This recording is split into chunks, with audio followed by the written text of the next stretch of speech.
내가 말했다. Apa kabar teman-teman semua? Mudah-mudahan kondisinya oke semua, kantong sehat dan dimudahkan urusannya. Kita akan melanjutkan perjalanan Cha Yeon-jin. Ini adalah part 3, final episode, di mana Cha Yeon-jin akhirnya menguak misteri gelap yang membuatnya harus menjalani kehidupan berbahaya ini. Inilah Little K-Girl final episode.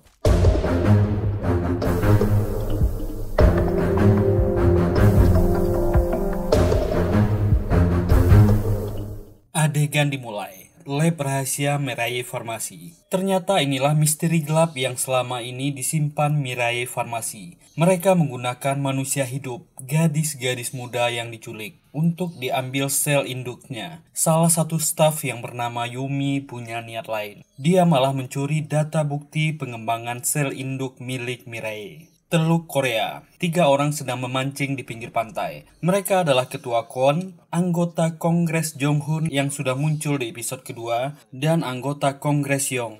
Kongres Yong memuji Ketua Kwon, dia kelihatan bertambah muda. 점점 더 젊어지시는 것 같아. Itu membuat Ketua Kwon senang. Dia sudah meneliti sel induk selama 20 tahun untuk membantu agar manusia Korea lebih sehat lagi. Jika ini berhasil, itu adalah terobosan baru dalam bidang kesehatan. Dia berharap kedua anggota Kongres ini mendukung. Tapi Kongres Jong-hun menanggapi sinis. Dia curiga apakah Mirai menggunakan sampel manusia hidup. Dan mungkin saja Mirai melakukan tindakan ilegal. Meminta Ketua Kwon berhati-hati. Mengambil langkah, lalu orang ini pergi dari sana.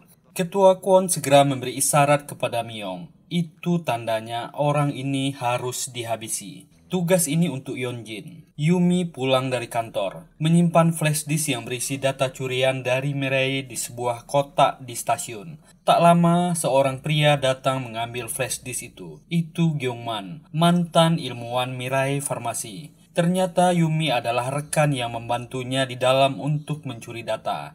Tapi gerak-gerik Gyeongman sudah dipantau oleh tim SS1. Mereka mendapatkan lokasinya. Myung segera bergerak memerintahkan agar agen segera turun mengejar orang ini. Dan Gyeongman dikejar. Dia sudah terkepung dan ditangkap. Sementara anggota Kongres Jong-hun gelisah. Gyeongman berjanji akan membawakannya bukti kejahatan Mirai di hari ini. Tapi dia tak datang-datang. Ternyata anggota Kongres ini sudah menjadi target. Yeon-jin yang menjadi mesin pembunuh datang ke sana. Dia mengaku dipanggil secara pribadi oleh anggota Kongres dan diperiksa. Yeon-jin bertindak menghajar para pengawal itu.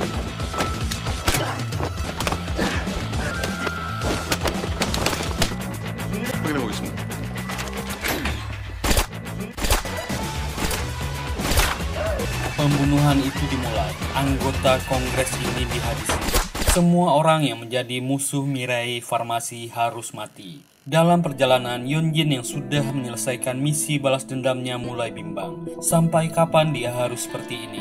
Apa dia akan terus membunuh? Di lab rahasia, Ketua Kwon sedang menikmati infus induk dari saripati manusia sehat. Mirai Farmasi dalam waktu dekat berencana akan mengumumkan penemuan sel induk kepada dunia. Tanggalnya sudah ditentukan, 2 minggu dari sekarang. Tapi Myung merasa itu harus ditunda, karena mata-mata yang memberikan data kepada Gyeongman belum ketahuan orangnya. Ketua Kwon merasa dia sudah menunda cukup lama. Memerintahkan Myung agar segera menyelesaikan tugas, dan menghabisi semua orang yang berpotensi menjadi musuh. Terutama Yo Sung-ho yang tiba-tiba muncul. Di kediaman Sung-ho, dia memberikan info kepada Taeyong. Ketua Kwon berbohong tentang sel induk yang bisa mengobati segala penyakit. Sel induk itu untuk dirinya sendiri yang lemah. Dia membentuk SS1 hanya untuk menyingkirkan semua musuhnya. Dan dirinya lah yang bertanggung jawab untuk tugas itu dulunya. Dia merasa memiliki banyak dosa. Dulu sel induk diciptakan oleh 6 ilmuwan, termasuk Ketua Kwon. Ketika itu berhasil, dia menggunakan dirinya dan Myung untuk menghabisi para penemu sel induk yang lain, agar penelitian itu digunakan sendiri oleh Ketua Kwon. Mirai Farmasi akan mengumumkan penemuan sel induk dalam 2 minggu lagi. Waktu mereka semakin sempit.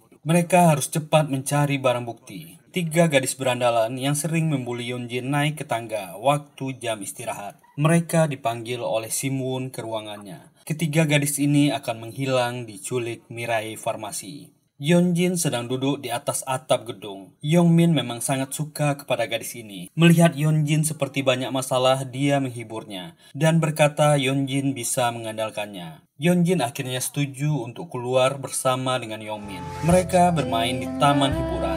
Hari itulah Yeonjin merasa seperti gadis normal lainnya.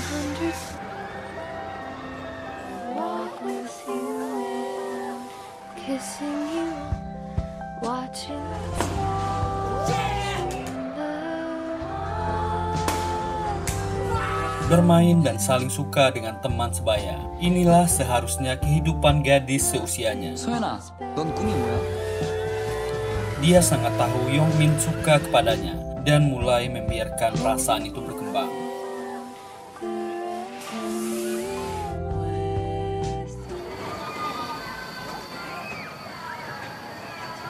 Keluarga, itulah hal yang sangat dirindukan Yeonjin. Dia ingat semua kenangan indah dengan ibunya.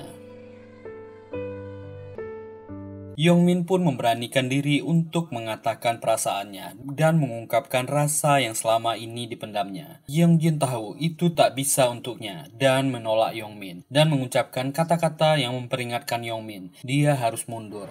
나 좋아하지 마. Tapi pemuda ini sangat keras kepala. Dia hanya harus berusaha lebih keras lagi. Walaupun dia memarahi Yongmin, tapi kenangan hari ini terasa manis bagi Yeonjin. Myung datang ke kamar Yeonjin. Dia tahu dari Simwon, Yeonjin hari ini bolos sekolah. Dia memperingatkan Yeonjin jangan melakukan hal yang aneh-aneh. Perusahaan bisa mendapatkan masalah. Saat itulah Yeonjin mengatakan dia ingin berhenti. 그만할래요. Dia memang suka bekerja di bawah Myung dan merasa berhutang budi kepadanya. Tapi setelah semua pembunuhan ini, dia merasa makin berat dan ingin berhenti. Myung berjanji dia akan mengatakan kepada atasan, menyuruh Yeonjin bersabar. Tapi SS1 tak akan melepaskan Yeonjin dengan mudah. Kelas pagi dimulai. Hari itu Simwon yang menjadi guru mulai mengabsen. 3 gadis berandalan yang bernama Nuri, Jiyoung, dan Yongran tidak hadir di sekolah. Seusai pelajaran, Yeonjin yang curiga bertanya, apakah Simwon terlibat dengan hilangnya 3 teman sekelasnya? 솔직히 말해요. Simwon pura-pura tidak tahu, karena ketiga gadis itu sering bolos. Dia berharap Yeonjin tidak cemas. Perusahaan tidak akan melakukan hal buruk kepada anak sekolahan. Yeonjin meminta maaf. Dia terlalu banyak pikiran dan pergi dari sana. Di sebuah gudang kosong, Myung menginterogasi Gyungman, ilmuwan bekas pegawai Mirai. Dia berharap orang ini jujur. Anggota Kongres Jonghun yang dia andalkan sudah mati. Dia harus memberitahu siapa mata-mata yang memberikan data itu. Orang ini menolak dan marah pada awalnya. Tapi wanita kejam ini menelpon seseorang. Itu adalah anak Gyungman dan istrinya. Orang-orang SS1 sudah menangkap keluarganya. Dengan terpaksa Gyungman jujur. Mata-mata itu adalah Han Yumi. Malam ini dia akan bertemu dengannya di Manhwa Museum. Dia memohon agar dilepaskan. Dia sudah memberitahu semuanya. Lepaskan dia dan keluarganya. Tapi Mirai tidak pernah mengampuni orang yang berkhianat. Orang ini terbunuh. Dan Myung memerintahkan habisi keluarga Gyungman. Yeonjin masih menunggu di dalam kelas. Dia masih terkenang-kenang dengan ibunya dan semua pembunuhan yang dilakukannya. Ini tidak benar. Dia sudah tak tahan lagi. Harus menjadi mesin pembunuh. Saat akan keluar, 2 orang datang. Itu Paman Sungho dan Taeyong. Mereka memanggil namanya. Tapi Yeonjin tetap tak mau mengaku. Dia adalah orang lain. 소연이에요. Sungho segera menahannya, menanyakan apa yang terjadi padanya. Dia sudah tahu Yeonjin bekerja untuk Mirai Farmasi dan tergabung di pasukan rahasia SS1 dan jadi antek Kim Min Young. Dia harus berhenti dari sana. Dia dalam bahaya. Tapi gadis ini belum percaya dan masih keras kepala, memilih pergi dari sana. Saat akan keluar kelas, seseorang datang. Itu adalah Myung yang menjemputnya. Yeonjin tak mengaku dia baru saja ditemui 2 orang ini. Untunglah Myung tak curiga, mereka pun pergi dari sana.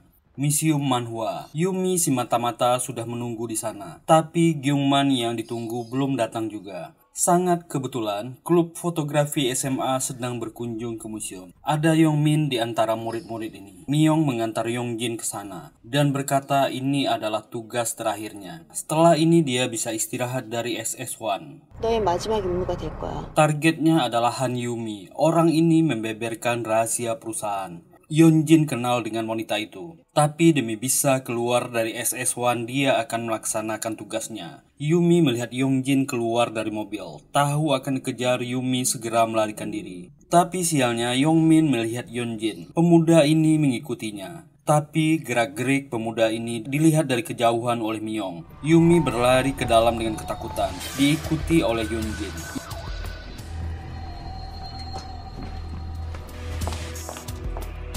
Yongmin si pemuda mencari-cari Yongjin. Yumi tahu dia sudah ketahuan dan dicari-cari oleh orang-orang SS1. Berusaha bersembunyi di salah satu ruangan museum.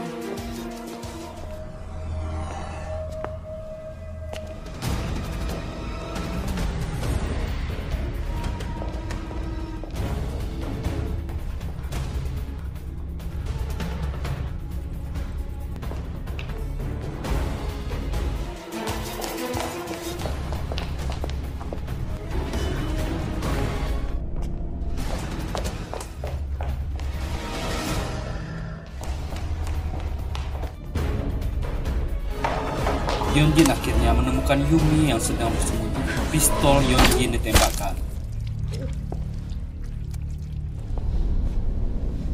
Yumi yang sekarat masih sempat berkata kepada Yongjin, memberikan flash disk berbentuk kalung. Semua bukti kejahatan Mirai ada di sini. Dia harus hentikan ini. Banyak wanita yang menjadi korban. Yumi meninggal. Dan sangat kebetulan, Yongmin menangkap basah Yongjin yang sudah membunuh. Dan sangat tragis, pemuda ini ditembak mati oleh Myong. Pemuda yang disukainya meninggal. Yongjin histeris, kenapa dia membunuh?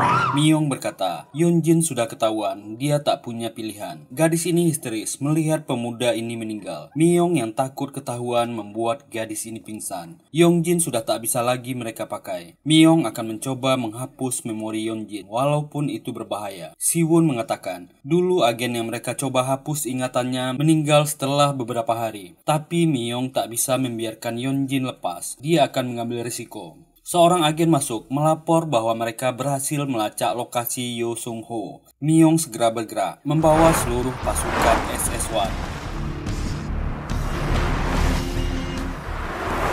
Dia memperingatkan seluruh anggota SS1, orang yang mereka incar ini sangat berbahaya. Mereka harus bekerja sama. Sementara proses penghapusan ingatan Yongjin dilakukan Siwon. Tiba-tiba di tengah proses, Yongjin terbangun dan berkata kenapa dia di sini. Sinwon berkata dia tak sadarkan diri 2 hari. Ini cuma proses standar mengobatinya. Tapi Sinwon sadar, penghapusan ingatan itu tidak berhasil. Dia mengambil pisau dan bersiap menghabisi Yongjin. Tapi itu tak berhasil. Yongjin melompat keluar dari lab, dihujani tembakan oleh Sinwon. Tempat itu kosong karena semua agen keluar di bawah Myong.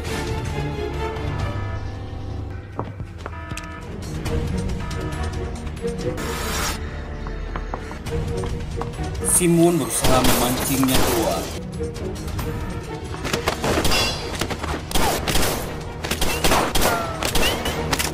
Tapi Yongjin lebih hebat darinya dan menghabisi Siwon. Yongjin mulai sadar, dia sudah diburu oleh organisasinya sendiri, dan teringat kata-kata Yumi sebelum meninggal, lalu memeriksa semua ruangan bawah tanah labor. Banyak gadis muda yang dibius di ruangan bawah tanah, termasuk ketiga teman sekolahnya ada di sana.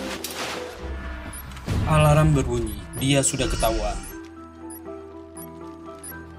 Yongjin berjanji kepada temannya yang kesakitan dia akan kembali. Hampir seluruh pasukan SS1 datang ke tempat persembunyian Sung Ho.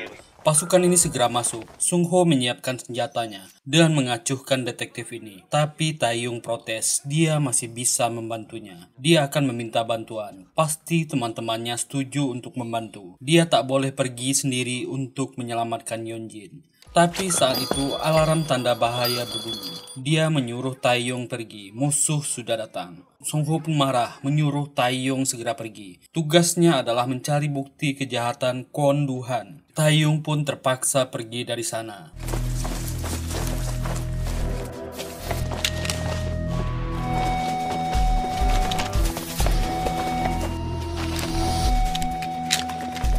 Dan Sung Ho menghabisi setiap anggota SS-1 yang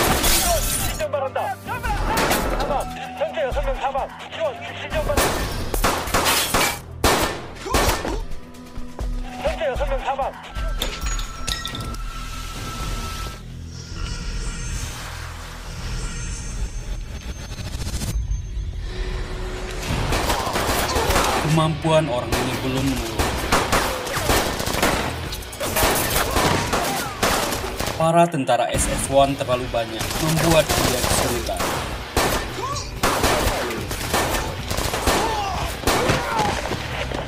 Tapi orang inilah yang membentuk dan melatih SS-1 pada awal.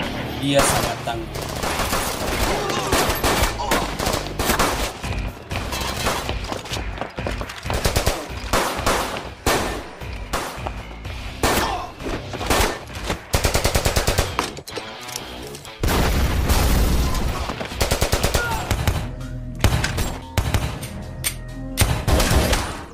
Saat Sung Ho terdesak, Yongjin datang membantu. 아저씨, Miyong pun terpaksa turun.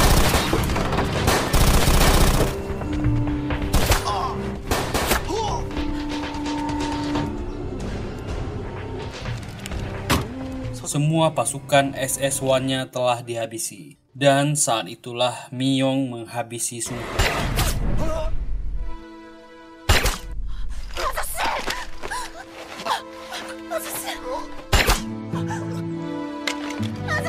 Orang ini dalam sekaratnya memberi pesan terakhir untuk Yongjin. Dia meminta maaf. Dia tak bisa memenuhi janji ke ibunya untuk melindunginya. Miyong berniat menghabisi Yongjin. Yongjin harus berhadapan dengan mentornya sendiri sekarang.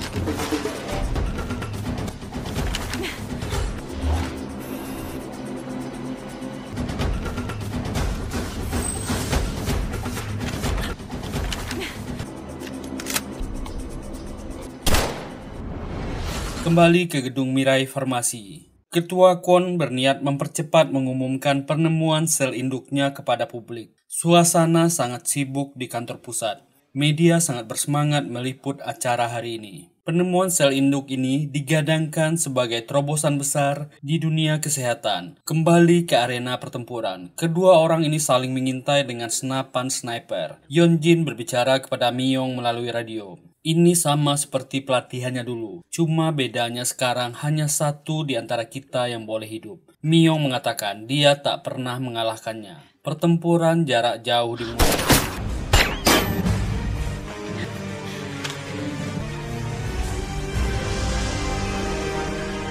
지금이라도 그만둬요. 난 너에게 가장 중요한 걸 가르치지 않았어.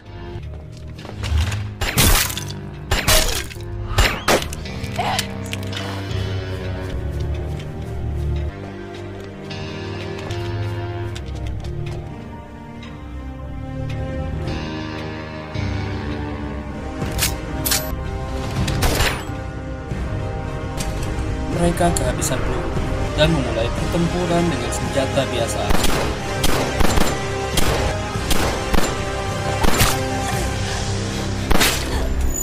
Miyong terluka parah. Wanita ini awalnya cuma kecewa karena Komandan Sung Ho-nya lebih memilih perempuan lain dan berakhir menjadi wanita jahat yang kejam.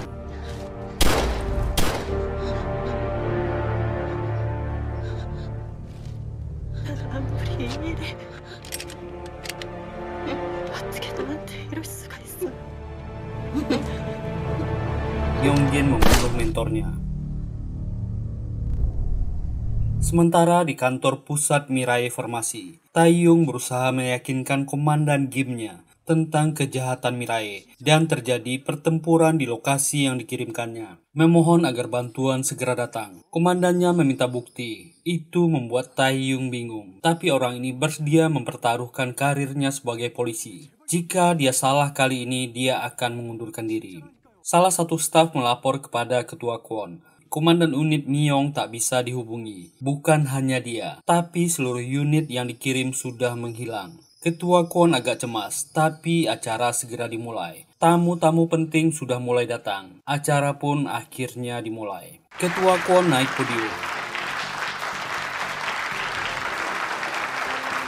Dia mengenalkan penemuan sel induk yang akan mengguncang dunia. Dia telah menggunakan sel induk ini kepada 3 orang pasien yang sudah divonis mati. Dan hasilnya mereka sembuh total. Keajaiban sel induk ini akan membantu masyarakat Korea yang kehilangan harapan. Sementara Taeyong yang semakin kebingungan, rekan-rekannya belum ada yang datang. Tiba-tiba dia dikejutkan dengan kedatangan Yeonjin. Yeonjin memberikan kalung flash disk yang diterimanya dari Yumi. Di dalam sini adalah bukti semua kejahatan Ketua Kwon. Sekarang gilirannya. Dan Taeyong mengetahui Song Ho telah tiada. Membuat detektif ini lebih bertekad membongkar ini. Saat Ketua Kwon berapi-rapi memberikan presentasi tentang kehebatan sel induk, tiba-tiba salah satu tamu wanita menjerit. Dia melihat hal yang mengerikan di layar. Ternyata isi flash disk itu diputar oleh Taeyong. Sekarang seluruh Korea menyaksikan kejahatan yang dilakukan Mirai Farmasi untuk mengembangkan sel induk. Seluruh staf sibuk ingin mematikan video. Saat itulah Taeyong masuk ke dalam berbicara. Semua yang terlihat di video adalah bukti kejahatan Ketua Kwon dengan Mirai Farmasinya. Untuk membuat sel induk, mereka menggunakan manusia hidup dan mengambil saripatinya. Ratusan wanita muda yang diculiknya selama 10 tahun terakhir ini. Dan lawan-lawan politik yang ingin membongkar kejahatan Mirai juga dibunuh oleh Ketua Kwon.